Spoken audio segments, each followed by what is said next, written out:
All right, so what we learned in the first lesson was that if we have partial fractions which have linear factors, they can be broken into a upon one linear factor and b upon the other linear factor, and then we can solve them using simultaneous equations or any other method that we prefer. The next part of partial fractions is where we have repeated factors.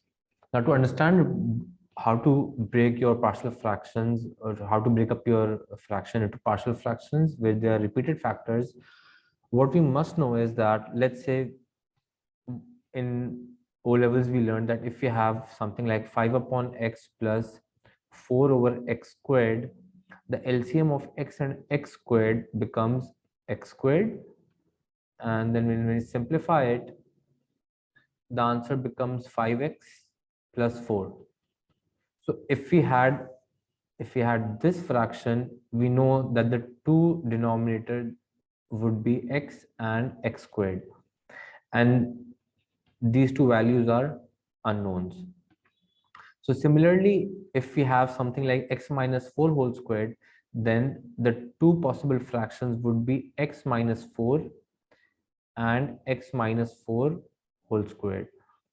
So what you'll do is you'll just put two variables or two constants as a and b, and then you will just solve the equation. So this will become a times x minus 4 and b will multiply by 1, so it will remain as it is. So this will become ax minus 4a plus b is equals to 2x minus 11. Just by comparison, we can see that the value of a, which is the coefficient of x, is the value which is 2. So a is equals to 2, and negative 4a plus b is equals to minus 11. A is 2, so that will become minus 8 plus b is equals to negative 11. B would become negative 11 plus 8, which is negative 3. So the final answer would be written as 3 over x minus 4 minus, all right, a is 2. So a would be 2 over x minus 4 minus 3 over x minus 4 whole squared. So the fraction 2x minus 11 over x minus 4 whole squared can be broken up into 2 upon x minus 4 and x minus 4 whole squared. Now let's take another example. Now what we can see over here is that for denominator we have a linear factor and a repeated factor. So for a linear factor we can just write it as a over x minus 2 and 2x plus 3 whole squared. We know that the two possible denominators could be 2x plus 3 and 2x plus 3 whole squared, and we can keep the numerators as b and c, and we are comparing it with the original equation, which original fraction, which is 1 minus 9x minus 8x squared over x minus 2 and 2x plus 3 whole squared. So when I take the LCM, what I will realize is that a will, because the denominator of a is x minus 2, so it will multiply by 2x plus 3 whole squared. The denominator of b is 2x plus 3, so it will multiply by 2x plus 3 and x minus 2 as well, and c will multiply by x minus 2 only, because the denominator of c is 2x plus 3 whole squared, so it will multiply by x minus 2. Now there are two ways we can solve to find the values of a, b, and c. We can expand the brackets and then compare the coefficients of x square, x, and the constant values.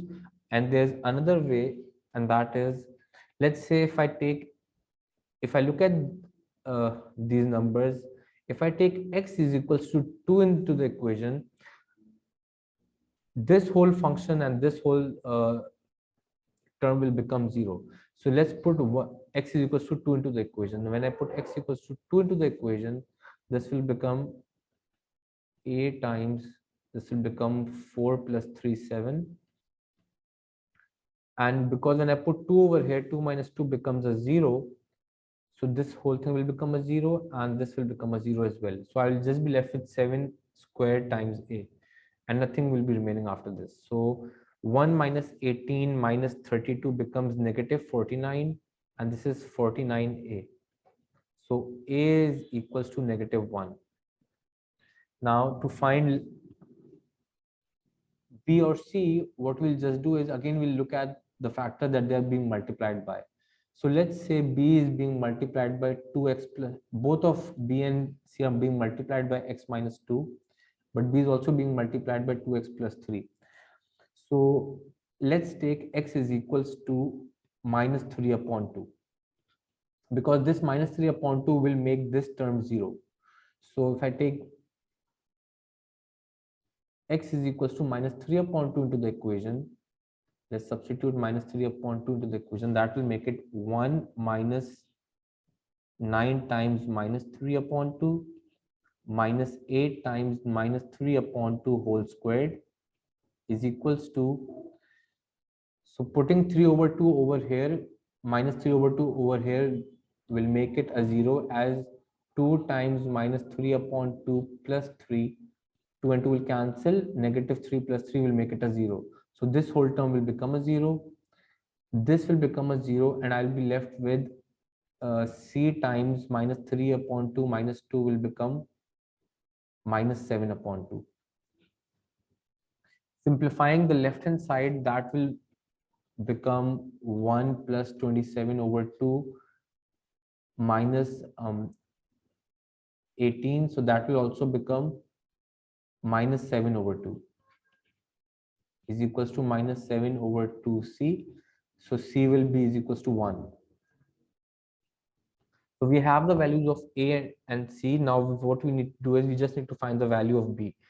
So now to find the value of b, as I have the values of a and c, what I just have to do is I can just put x equals to, let's say, 0, and I'll be able to figure out what the value of b is.